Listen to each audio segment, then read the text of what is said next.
साथियों, आज का हमारा विषय है उपपद लग्न और विवाह के गुप्त रहस्य। जैमिनी ज्योतिष के पिछले 4 भागों में हमने कारक, पद और आत्मा के गहरे रहस्यों को समझा, लेकिन आज पार्ट 5 में हम जानेंगे उपपद लग्न के कुछ और ऐसे रहस्य जो विवाह, रिश्तों और वैवाहिक जीवन में छिपे संकेत बताते हैं। जैमिनी ज्योतिष में उपपद लग्न को विवाह का दर्पण माना जाता है। यह केवल शादी का संकेत नहीं देता, बल्कि वैवाहिक सुख, जीवन साथी का स्वभाव और रिश्तों की गहराई तक बताता है।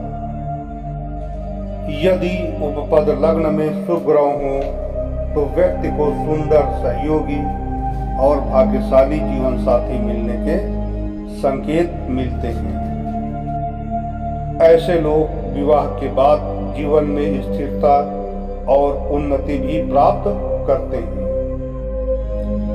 लेकिन यदि उपपद लग्न पर पाप ग्रहों का प्रभाव हो तो वैवाहिक जीवन में तनाव, दूरी या गलतफहमियां बढ़ सकती हैं। यही कारण है कि जैमिनी ज्योतिष में उपपद लग्न को अत्यंत महत्वपूर्ण माना गया है। विवाह के मामले में ऐसा कहा जाता है कि यदि आप कहीं पर विवाह देख रहे हैं या किसी जातक की वैवाहिक कुंडली देख रहे हों तो सबसे पहले आप जैमिनी ज्योतिष के सिद्धांतों के आधार पर उपपद लग्न को चेक करिए।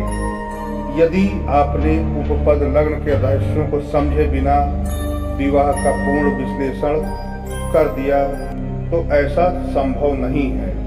इसलिए इस विद्या को उपपद लग्न से दूसरा भाव भी महर्षि जैमिनी ने इसे विशेष महत्व दिया है। यह भाव बताता है कि विवाह टिकेगा की रचना की और वैवाहिक जीवन कितना स्थिर होगा या रहेगा। आने वाले अगले पार्ट 6 में हम जानेंगे उपपद लग्न से जीवन साथी का स्वभाव, विवाह का समय और रिश्तों की गहराई कैसे देखी जाती है। जैमिनी ज्योतिष केवल भविष्यवाणी नहीं बल्कि आत्मा और कर्मों का रहस्य है। ऐसे ही जैमिनी और सनातन रहस्यों के लिए सब्सक्राइब करें दिव्य दृष्टि बाय बालाजी, जहां ज्योतिष मिलता है अध्यात्म से। हर हर महादेव साथियों।